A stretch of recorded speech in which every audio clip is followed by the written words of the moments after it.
Tom Pouce par Jacob et Wilhelm Grimm. Un pauvre laboureur était assis un soir au coin de son feu, pendant que sa femme filait à côté de lui. Il disait « C'est un grand chagrin pour nous de ne pas avoir d'enfants. Quel silence chez nous, tandis que chez les autres, tout est si gai et si bruyant. » « Oui, répondit sa femme en soupirant, dussions-nous n'en avoir qu'un seul, pas plus gros que le pouce. Je m'en contenterais, et nous l'aimerions de tout notre cœur. » La femme, sur ces entrefaites, devint souffrante, et, au bout de 7 mois, elle mit au monde un enfant bien constitué dans tous ses membres, mais qui n'avait qu'un pouce de haut. Elle dit « Le voilà tel que nous l'avons souhaité. Il n'en sera pas moins notre cher fils. » Et à cause de sa taille, ses parents le nommèrent Tom Pouce.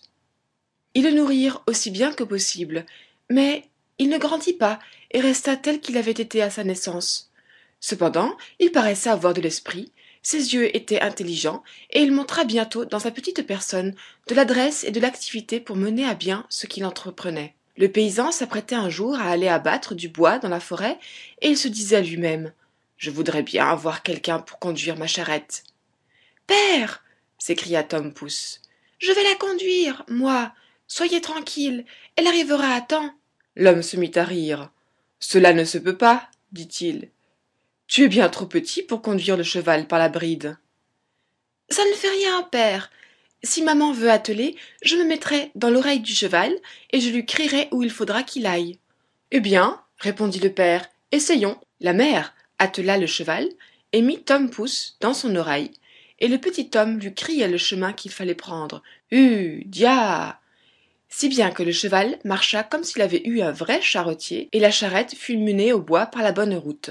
Pendant que l'équipage tournait au coin d'une haie, et que le petit Tom criait « Dia! Dia !» il passa par là 2 étrangers. « Grand Dieu !» s'écria l'un d'eux. « Qu'est-ce cela ? Voilà une charrette qui marche, on entend la voix du charretier, et on ne voit personne. »« Il y a quelque chose de louche là-dessous, » dit l'autre. « Il faut suivre cette charrette et voir où elle s'arrêtera. » Elle continua sa route et s'arrêta dans la forêt, juste à la place où il y avait du bois abattu. Quand Tom Pouce aperçut son père, il lui cria « Vois-tu, père, que j'ai bien mené la charrette.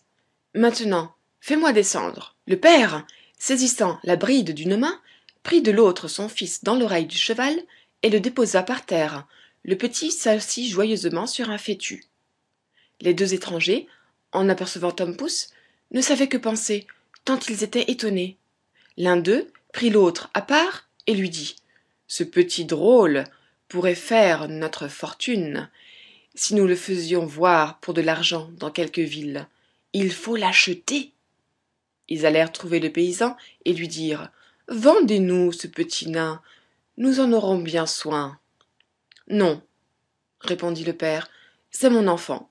Il n'est pas à vendre pour tout l'or du monde. » Mais Tom Pouce, en entendant la conversation, avait grimpé dans les plis des vêtements de son père. Il lui monta jusque sur l'épaule, et de là lui souffla dans l'oreille. « Père, livrez-moi à ces gens-là, je serai bientôt de retour. » Son père le donna donc aux 2 hommes pour une belle pièce d'or. « Où veux-tu te mettre ?» lui dirent-ils. « Ah, mettez-moi sur le bord de votre chapeau, je pourrai me promener et voir du paysage, et j'aurai bien soin de ne pas tomber. » Ils firent comme il voulait, et quand Tom Pouce eut dit adieu à son père, ils s'en allèrent avec lui et marchèrent ainsi jusqu'au soir. Alors le petit homme leur cria « Arrêtez, j'ai besoin de descendre. »« Reste sur mon chapeau, » dit l'homme qui le portait. « Peu m'importe ce que tu feras, les oiseaux m'en font plus d'une fois autant. »« Non pas, non pas, » dit Tom Pouce. « Mettez-moi en bas bien vite. » L'homme le prit et le posa par terre. Dans un champ près de la route, il courut un instant parmi les mottes de terre, et tout d'un coup il se plongea dans un trou de souris qu'il avait cherché exprès. « Bonsoir, messieurs, partez sans moi, » leur cria-t-il en riant. Ils voulurent le rattraper en fourrageant le trou de souris avec des baguettes, mais ce fut peine perdue. Tom s'enfonçait toujours plus avant, et la nuit étant tout à fait venue, ils furent obligés de rentrer chez eux en colère et les mains vides. Quand ils furent loin, Tom Pouce sortit de son souterrain. Il craignit de se risquer de nuit en plein champ, car une jambe est bientôt cassée. Heureusement, il rencontra une coque vide de limaçon. « Dieu soit loué !» dit-il, je passerai ma nuit en sûreté là-dedans. Et il s'y établit. Comme il allait s'endormir, il entendit deux hommes qui passaient, et l'un disait à l'autre « Comment nous y prendrions-nous pour voler à ce riche curé tout son or et son argent ?»« Je vous le dirai bien !» leur cria Tom Pouce. « Qu'a-t-il » s'écria un des voleurs, effrayé. « J'ai entendu quelqu'un parler. » Ils restaient à écouter, quand Tom leur cria de nouveau « Prenez-moi avec vous, je vous aiderai. »« Où es-tu donc ?»« Cherchez par terre, du côté d'où vient la voix. » Les voleurs finirent par le trouver. « Petit extrait d'homme, lui dirent-ils, comment veux-tu nous être utile ?»« Voyez, répondit-il, je me glisserai entre les barreaux de la fenêtre, dans la chambre du curé, et je vous passerai tout ce que vous voudrez. »« Eh bien, soit, dirent-ils, nous allons te mettre à l'épreuve. » Quand ils furent arrivés au presbytère, Tom Pouce se glissa dans la chambre, puis il se mit à crier de toutes ses forces. « Voulez-vous tout ce qui est ici ?» Les voleurs effrayés lui dirent « Parle plus bas, tu vas réveiller la maison. » Mais faisant comme s'il ne les avait pas entendus, il cria de nouveau « Qu'est-ce que vous voulez ? Voulez-vous tout ce qui est ici ?» La servante, qui couchait dans la chambre à côté, entendit ce bruit, elle se leva sur son séant et prêta l'oreille. Les voleurs avaient battu en retraite, enfin ils reprirent courage, et croyant seulement que le petit drôle voulait s'amuser à leurs dépens, ils revinrent sur leurs pas et lui dirent tout bas « Plus de plaisanteries, passe-nous quelque chose. » Alors Tom se mit à crier encore du haut de sa tête « Je vais vous donner tout, tendez les mains !» Cette fois, la servante entendit bien clairement, elle sauta du lit et courut à la porte. Les voleurs, voyant cela, s'enfuirent comme si le diable eût été à leur trousse. La servante, n'entendant plus rien, alla allumer une chandelle. Quand elle revint, Tom Pouce, sans être vu, fut se cacher dans le grenier au foin. La servante, après avoir fureté dans tous les coins, sans rien découvrir, alla se remettre au lit et crut qu'elle avait rêvé. Tom Pouce était monté dans le foin et s'y était arrangé un joli petit lit. Il comptait s'y reposer jusqu'au jour et ensuite retourner chez ses parents. Mais il devait subir bien d'autres épreuves encore, tant on a de mal dans ce monde. La servante se leva dès l'aurore pour donner à manger au bétail. Sa première visite fut pour le grenier au fourrage, où elle prit une brassée de foin, avec le pauvre Tom endormi dedans. Il dormait si fort qu'il ne s'aperçut de rien et ne s'éveilla que dans la bouche d'une vache qu'il avait pris avec une poignée de foin. Il se crut d'abord tombé dans un moulin à foulons, mais il compta bientôt où il était réellement. Tout en évitant de se laisser broyer entre les dents, il finit par se glisser dans la gorge et dans la panse. L'appartement lui semblait étroit, sans fenêtre, et on n'y voyait ni soleil ni chandelle. Le séjour lui en déplaisait fort, et ce qui compliquait encore sa situation, c'est qu'il descendait toujours du nouveau foin et que l'espace devenait de plus en plus étroit. Enfin, dans sa terreur, Tom s'écria le plus haut qu'il put. « Plus de fourrage, plus de fourrage! Je n'en veux plus !» La servante était justement occupée en ce moment à traire la vache.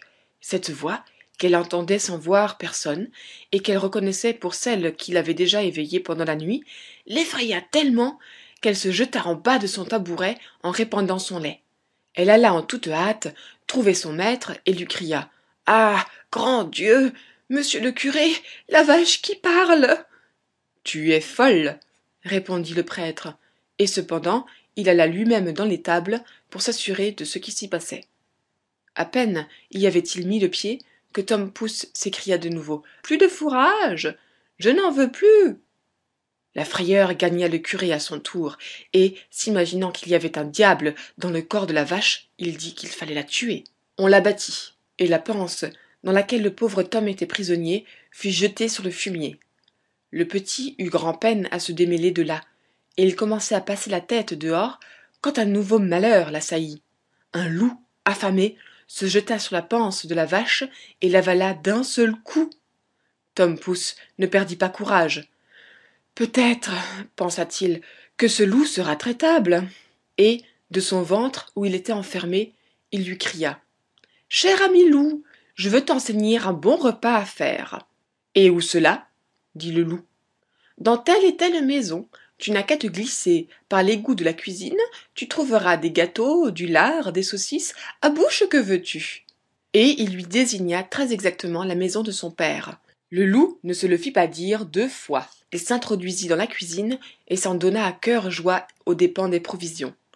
Mais quand il fut repu et qu'il fallut sortir, il était tellement gonflé de nourriture qu'il ne put venir à bout de repasser par l'égout. Tom, qui avait compté là-dessus, commença à faire un bruit terrible dans le corps du loup, en sautant et en criant de toutes ses forces. « Veux-tu te tenir en repos ?» dit le loup. « Tu vas réveiller tout le monde. »« Eh bien quoi ?» répondit le petit homme. « Tu t'es régalé, je veux m'amuser aussi, moi. » Et il se mit à crier tant qu'il pouvait. Il finit par réveiller ses parents, qui accoururent et regardèrent dans la cuisine à travers la serrure.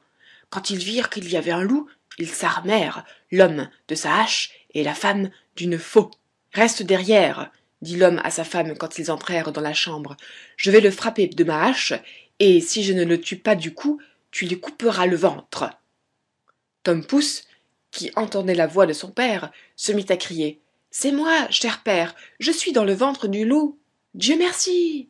dit le père, plein de joie. « Notre cher enfant est retrouvé !»